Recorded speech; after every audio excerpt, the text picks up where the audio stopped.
As Zimbabwe's president, scheduled for tomorrow, remains postponed pending a court ruling on the election results. The opposition MDC lodged a legal challenge to last week's election, alleging widespread irregularities.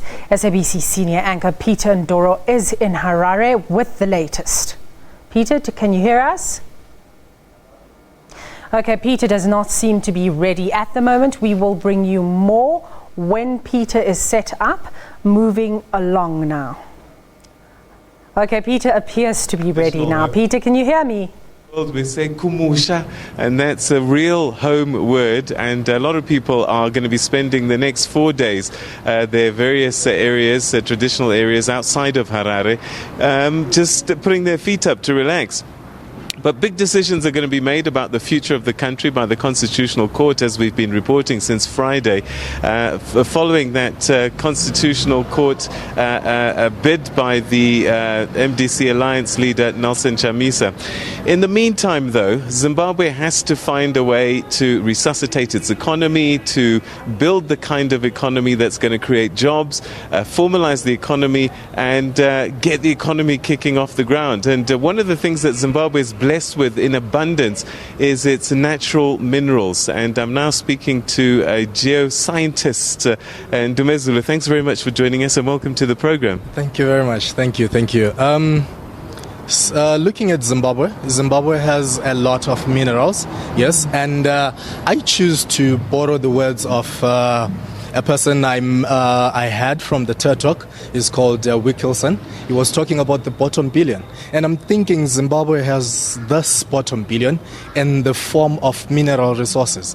And as a geoscientist now, saying we have the technologies, we launched a space agency, and I'm thinking now we can use that space agency in order to focus our attention on these mineral resources to try and quantify them.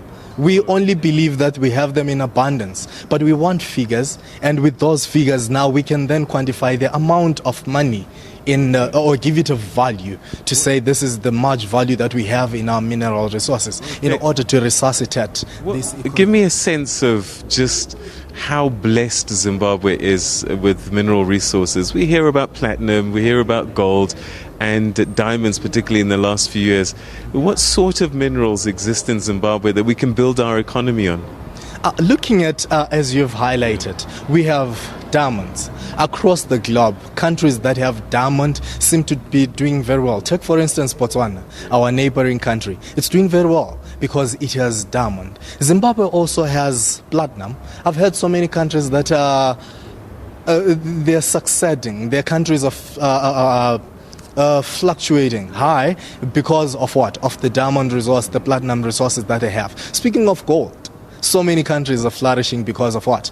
Of the gold that they have. So why can't we as Zimbabwe harness those mineral deposits and use them to our advantage? As a geoscientist, what are the challenges that Zimbabwe is facing in accessing these resources?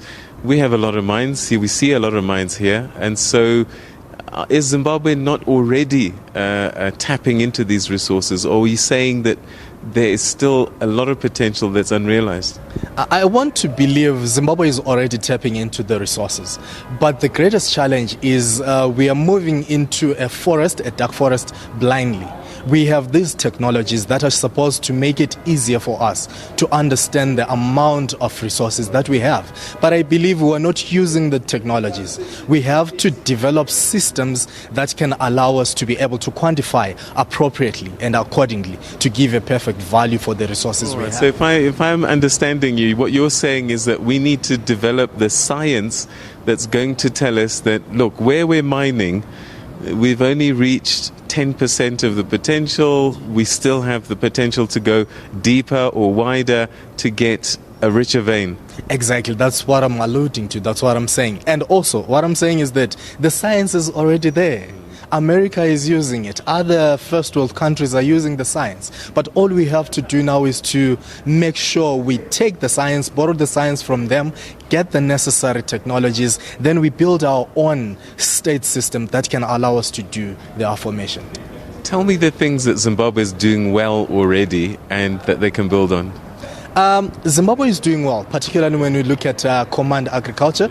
I think it's a good project because Zimbabwe has always been known for its agricultural expertise and its affluence in terms of agriculture. So already spearheading those initiatives is putting us on a better economic front. Yes. The other thing Zimbabwe is rich and abundant with, particularly when we talk about minerals and so on and so forth, is knowledge. You have studied quite a lot. There's a lot of human capital. The question now becomes, what do we do with people like Ndoro, who's got a PhD in geosciences? How are you absorbed into the economy? Studying towards a PhD, yes. I'm thinking, take for instance China. The reason why China and Japan are where they are is because they mastered one fundamental thing. They take pride in their human capital. And I think as Zimbabwe now, the Presidium and everyone else who has the power should... The question really is, are your classmates, are they employed? No, some of them are not. Even myself, I'm not fully employed. I'm doing part-time jobs. So we see a lot of skills but no jobs.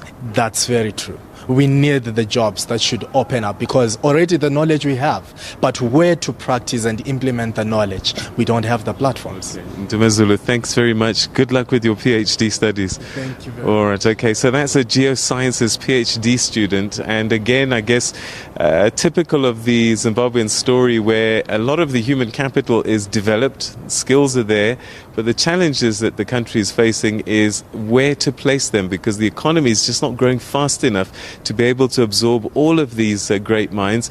And obviously what then happens is that other countries will benefit from this resource that they've been developing domestically.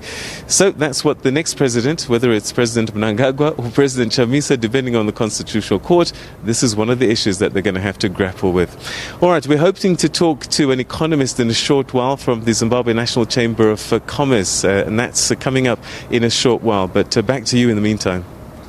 Thanks so much, Peter. That was SABC senior news anchor Peter Ndoro discussing Zimbabwe's mineral wealth and also speaking to a PhD geoscientist student.